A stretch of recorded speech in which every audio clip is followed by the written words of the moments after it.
This is a new Porsche Panamera, and it's a third time lucky car. Now let me explain why. You see, the first time Porsche tried to cross their 911 sports car with a luxury saloon, they came up with this, the 989, which was based on the 996 version of the 911, in case you're wondering, and it never made production.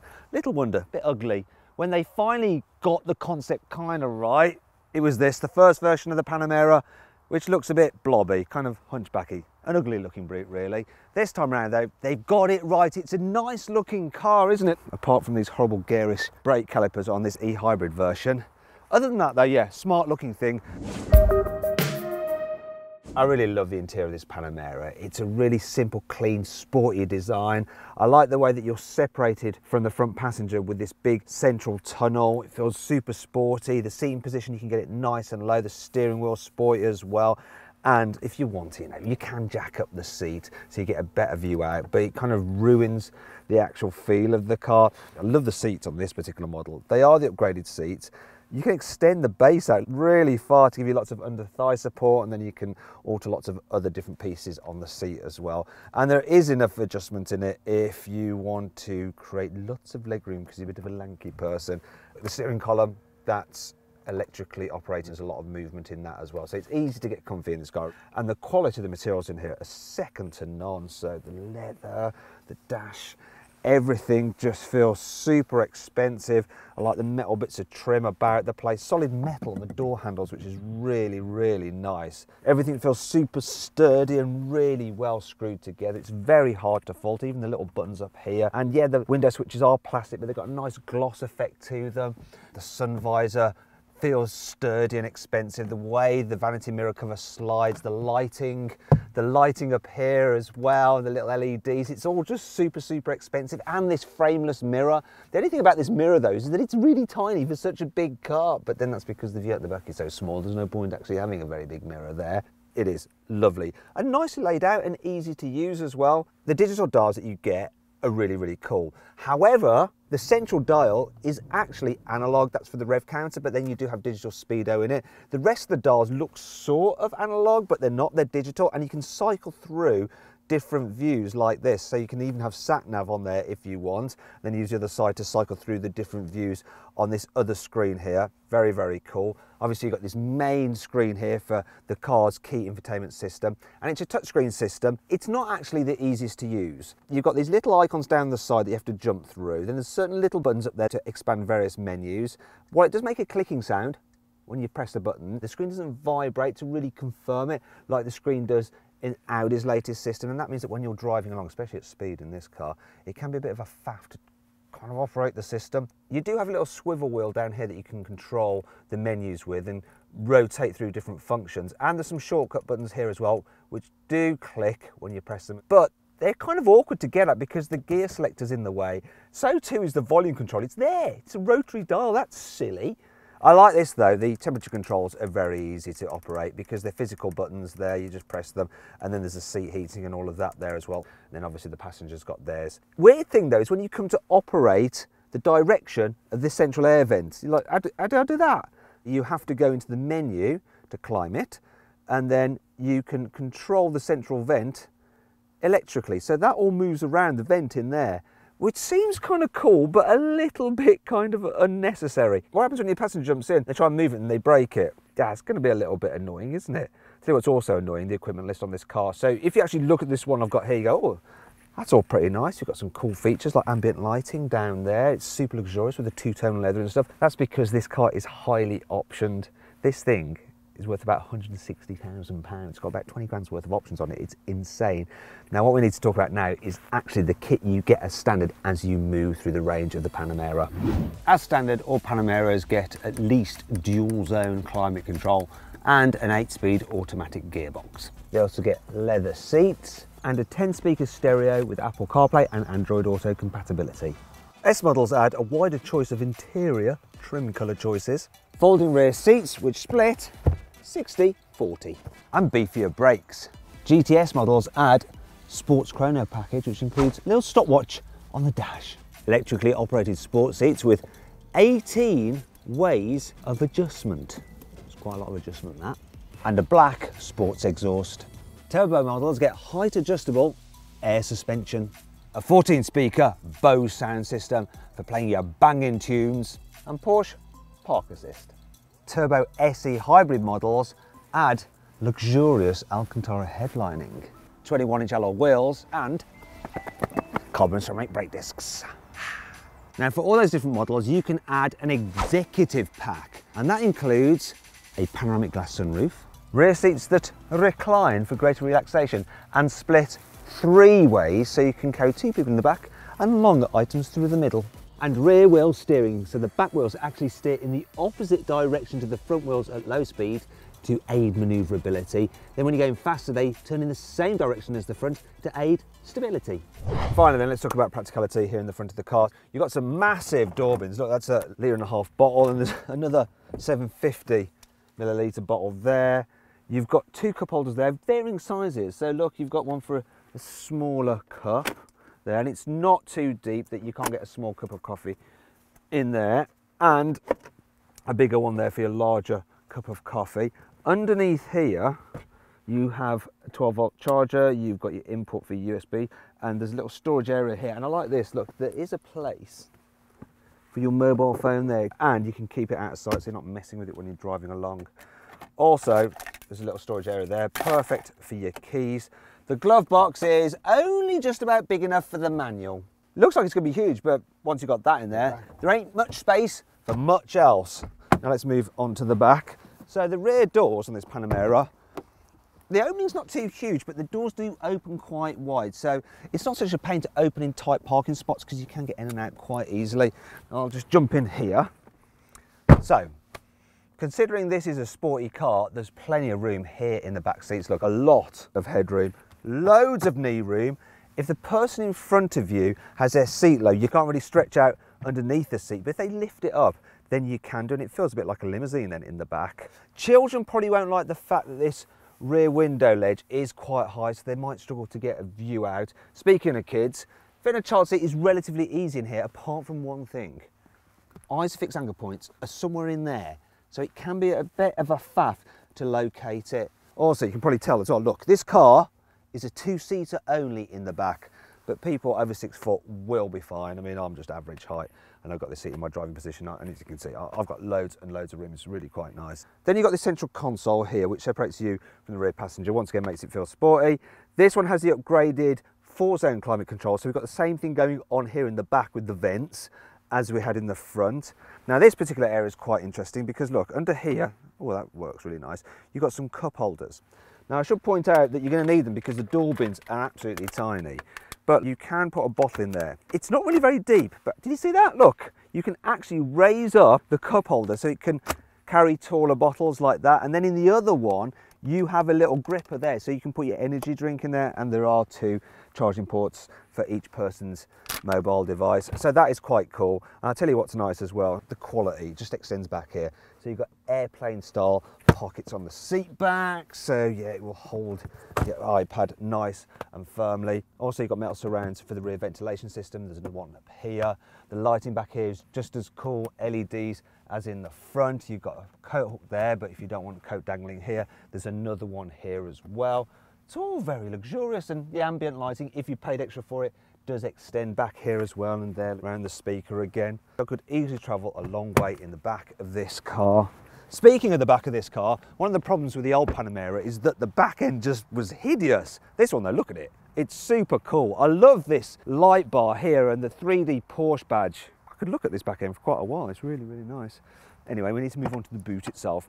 In terms of the capacity, it's almost 500 litres, which is 100 of these to put into perspective. And as you can see, it's a hatchback, so in some ways it's easier to load. In other ways it's not though, because there is a bit of a boot lip there. You do have a scuff plate so you don't damage the paintwork, but it's a bit of a effort if you've got heavy suitcases lifting things in and out. Also, I should point out, if you put your suitcases that way, it's hard to shut the boot. It might do, let's see, might push it to the front. And that means that you can't really carry like big boxes or that like you might expect to see in some other hatchback cars. Another thing I'll show you is this, look. Because this is the hybrid version, there are batteries under there. Now, it doesn't actually affect the boot space compared to the normal turbo, but underneath here on the normal car, you'd have storage, but there's no room in this hybrid version. There are a few tie down hooks there and there, and you've got a 12-volt socket there for plugging in a drinks cooler, and of course you can fold down the rear seats. You can just about do it from the boot here. You just press those buttons. I mean, everything's so solid though that it does take quite a push. And then you've got a relatively flat floor. There is a bit of a gap between the seats and the floor where things can drop down, but you can still push things to the front like that. It's not the most practical, luxurious saloon or hatchback, but it's pretty good. And there's a fair amount of things you can fit in there if you need to carry lots of stuff. So yeah, this is a car that looks good, it's sporty to drive, and it's reasonably practical. Now then, it's time for the CarWow 5 annoying things about this car. The bag for all the charging gubbins for the e-hybrid models, it just takes up so much blooming space. Rather than a normal stop-start button that you'd expect on a sporty car, you get this weird kind of paddle thing that looks like it's been half melted into the dash. Depending on where the sun is, you get severe reflections of the sports chronopod in the windscreen. It's even worse in certain directions when it actually reflects off the clock's face. You can't actually see that now, you're just going to have to take my word for it. The optional rear entertainment system includes these large Android tablets, which are Porsche branded, and they're actually integrated into the car sat nav, so it basically replicates it here with all the car's functions.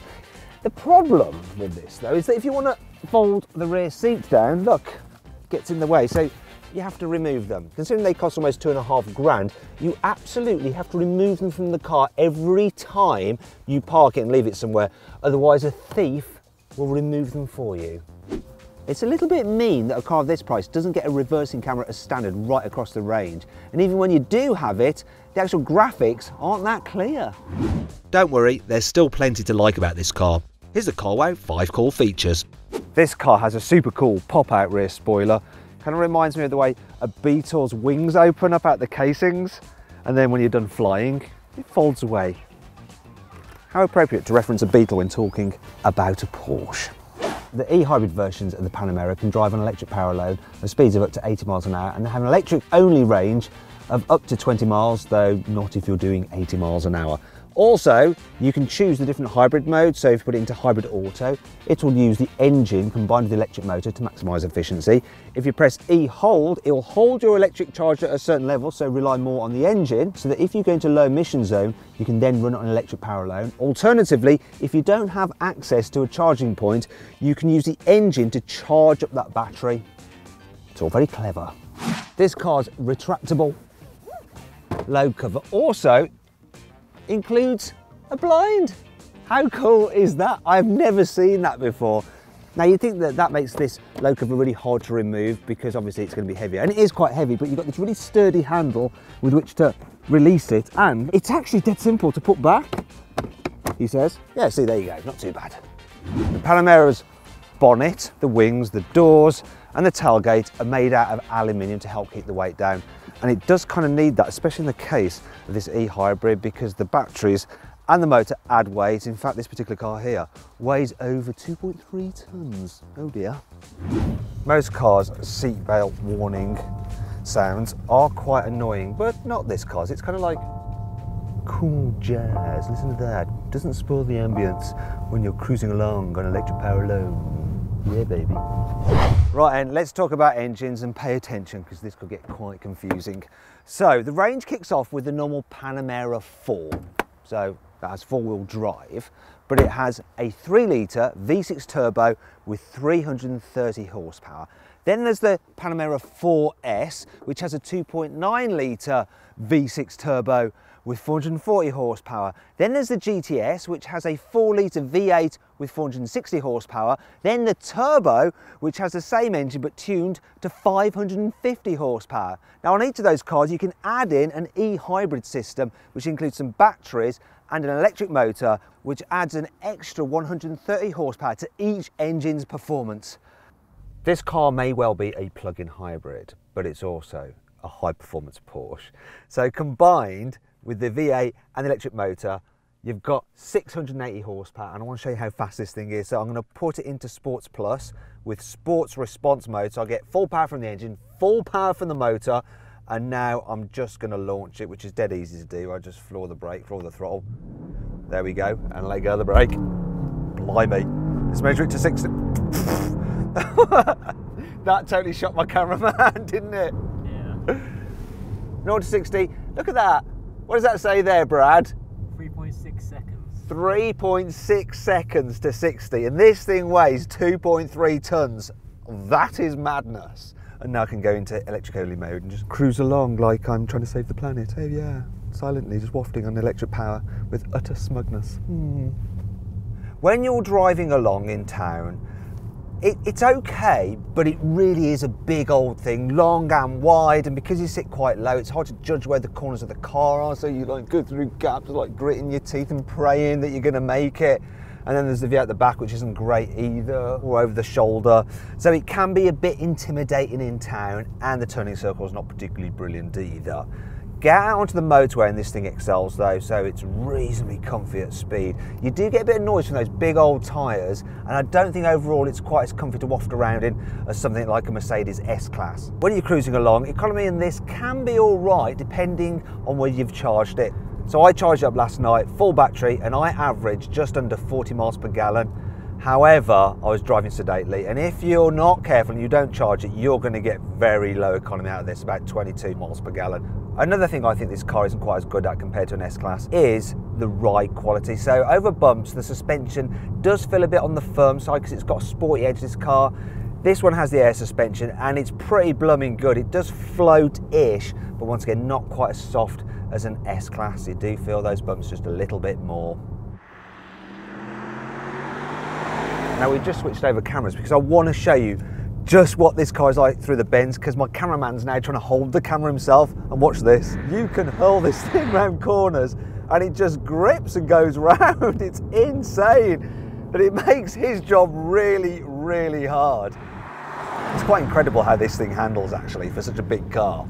And really that's what sets this thing apart from the likes of the Mercedes S-Classes, the A8s and the normal luxury cars, is the sporty handling, that sharp steering, and if you want it to be more fun you can take over the gears yourself using these paddles, and it really does change gear like that.